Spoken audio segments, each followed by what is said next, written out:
میں یوسف نذر صاحب آپ سے آغاز کرنا چاہوں گا اس سیگمنٹ کا. آپ نے الیکشن سے پہلے 4 نومبر کو کالم لکھا ڈان میں what could Trump presidency mean for Pakistan, اور اس میں بڑی تفصیلی آپ نے یہ جو چائنا اور یو ایس کا معاملہ ہے اس کا بھی تذکرہ کیا. ایک تو بڑا انٹرسٹنگ اس کا ٹائٹل تھا, کیا آپ کو اندازہ تھا کہ ڈونلڈ ٹرمپ صاحب پریزیڈنٹ بننے آ رہے ہیں؟ شکریہ. مجھے یہ تھا کہ جو ٹرینڈز لگ رہے تھے وہ کہ ڈونلڈ ٹرمپ صاحب جو ہیں وہ پریزیڈنٹ الیکشن جیت جائیں گے, اور میرے سوچنے کی وجہ یہ تھی کہ جو معاشی صورتحال پیدا ہوئی جو بائیڈن صاحب کے دور میں, اس سے امریکہ میں کافی بے چینی پائی جاتی تھی اور ہے, اور اس کا ٹرمپ جو ہے فائدہ اٹھا رہے تھے. اور دوسرا بات یہ تھی کہ جو کملا ہیرس کی جو الیکشن کیمپین شروع ہوئی تھی وہ بہت بعد میں دیر سے شروع ہوئی تھی, تو ٹرمپ اپنا مومنٹم کافی اس وقت تک بلڈ کر چکے تھے. تو اب لیکن جو رزلٹ آیا ہے وہ تو بڑا شاکنگ ہے. یہ تو ایک لینڈ سلائیڈ ہے اکراس وہ اسٹیٹ جہاں پہلے جو بائیڈن جیتے تھے پہلے بھی, وہاں بھی جو ہے ٹرمپ کو کامیابی حاصل ہوئی ہے, اور مارجن آف وکٹری بھی کافی جگہوں پہ بڑھ گیا ہے. اور مجموعی طور پہ جو پاپولر ووٹ ہے وہ تقریباً ان کو 50 لاکھ ووٹ زیادہ ملے ہیں, جو ریپبلکن پارٹی کے لیے بہت بڑی کامیابی ہے, اس لیے کہ یہ ایسا تقریباً 20 سال کے بعد ہوا ہے کہ ریپبلکن کینڈیڈیٹ کو پاپولر ووٹ میں بھی جو ہے اکثریت حاصل ہوئی ہو. تو ٹھیک, اویس توئی صاحب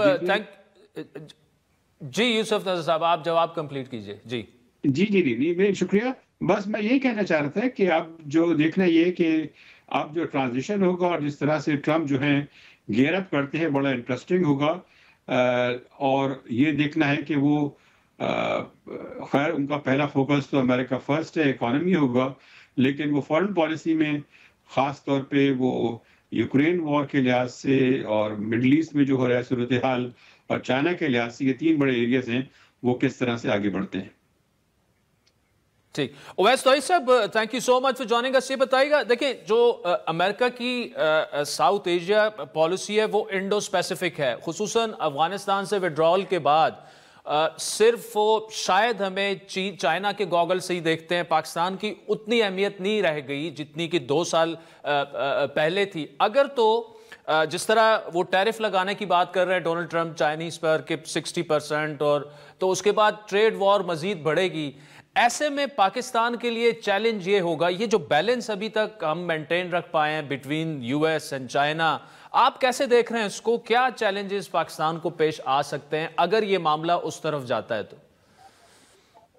عادل بہت بہت شکریہ. عادل دیکھیے, میرے خیال میں اگر صرف آپ پاکستان کے اور ساؤتھ ایشیا کے حوالے سے ہی آپ کا سوال ہے تو میں بھی اسپیسیفک آنسر آپ کو دینے کی کوشش کروں گا. انخلا کے بعد, امریکی افواج کے انخلا کے بعد اور پھر طالبان کے ٹیک اوور کے بعد, ظاہر بات ہے کہ کابل اور افغانستان میں آپ نے بھی رپورٹنگ کی ہے, ہم نے بھی کی ہے, پاکستان سے بھی رپورٹنگ یا صحافت کی ہے, تو وہاں سے امریکہ کی خارجہ پالیسی, امریکہ کو دیکھنا یا دنیا کو دیکھنا اور پاکستان کے تعلقات کو دیکھنا شاید اچھا جو ہے اس کا مختلف ہوتا ہے. یہاں پر امریکی افواج کے انخلا کے بعد 2021 میں یہ تو نہیں ہے کہ پاکستان سے کوئی سرد موری ہو گئی ہے یا تعلقات بالکل ختم ہو گئے ہیں, ایسا بالکل نہیں ہے. تعلقات ہیں اور اسٹریٹجک ٹائز ہمیشہ رہتے ہیں. ملٹری اسٹیبلشمنٹ کے ساتھ تعلقات بہت گہرے رہے ہیں ماضی کے اندر, چاہے ریپبلکن ہوں یا ڈیموکریٹس ہوں, چاہے وہ رونلڈ ریگن ہوں, چاہے فرسٹ افغان وار ہو, چاہے 9/11 کے بعد جارج ڈبلیو بش ہوں, یا پھر اوباما کے 2 ادوار ہوں, اوباما ایڈمنسٹریشن ہو. تو لیکن ابھی وہ حدت اور شدت پاکستان کے ساتھ تعلقات میں نظر نہیں آتی جس طرح یوسف نذر صاحب کہہ رہے تھے اور آپ نے بھی اپنے ابتدائی میں کہا. تو اس وقت جو فارن پالیسی کے اگر حوالے سے آپ دیکھیں, جو میرے خیال میں ایکلپس کیا ہے ڈومیسٹک ایشوز نے فارن پالیسی کے ایشوز کو, جب ووٹنگ ٹرن آؤٹ کے اگر ہم پیٹرنز دیکھیں یا ووٹنگ دیکھیں, جس طرح کملا ہیرس ہاری ہیں, تھوڑا بہت فارن پالیسی کا اس میں لینا دینا ہے, لیکن domestic issues, economic issues, anti immigration laws, abortion کے رائٹس کا ایشو وغیرہ وغیرہ وغیرہ وہ زیادہ حاوی رہے ہیں. یہاں پہ جو مقامی آبادی ہے یا امریکیوں نے جو ووٹ دیے ہیں, دوسرا جو لگتا یہ ہے کہ پاکستان کے لیے عادل دیکھیں نئی جو گلوبل پالیسی جو ہوتی ہے یا نئی جہتیں ہوتی ہیں، نئی ڈائنامکس ہوتی ہے، اس کے اندر آپ یہ میری ذاتی رائے ہے کہ اس کے اندر پالیسی میکرز وغیرہ جو ہیں وہ اپنے فنڈامنٹلز کے ساتھ فارن پالیسی کے ساتھ ریکیلیبریٹ کرتے ہیں اور وہ گلوبل چینجز کے ساتھ کرتے ہیں، یا کسی حادثے یا کسی بڑے واقعے کا اپنے خطے کی اہمیت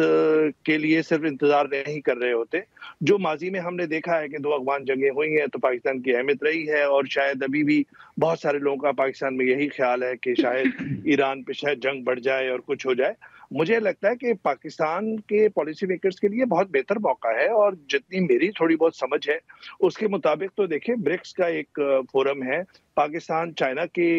کا بہت دوست ہے، رشیا کے ساتھ بہت اچھے تعلقات ہیں. یہ سارے مل ملا کے آپ کو گلوبل ریلیونس آپ کی بن سکتی ہے، لیکن اس کے لیے سب سے بڑی بات یہ ہے کہ آپ کا ویژن مایوپک نہ ہو، آپ کا ویژن فار سائٹڈنس پر ہو، اور آپ کی جو اسٹیٹڈ جو بھی فارن پالیسی ہے اس کے اندر اتنی فلیکسیبلٹی ہو کہ آپ اس کو ریکیلیبریٹ کر سکیں. تو یہ میرا ماننا ہے کہ اپرچونٹی ہے، لیکن وہ شدت اور حدت امریکہ کے ساتھ تعلقات میں نہیں ہوگی. جب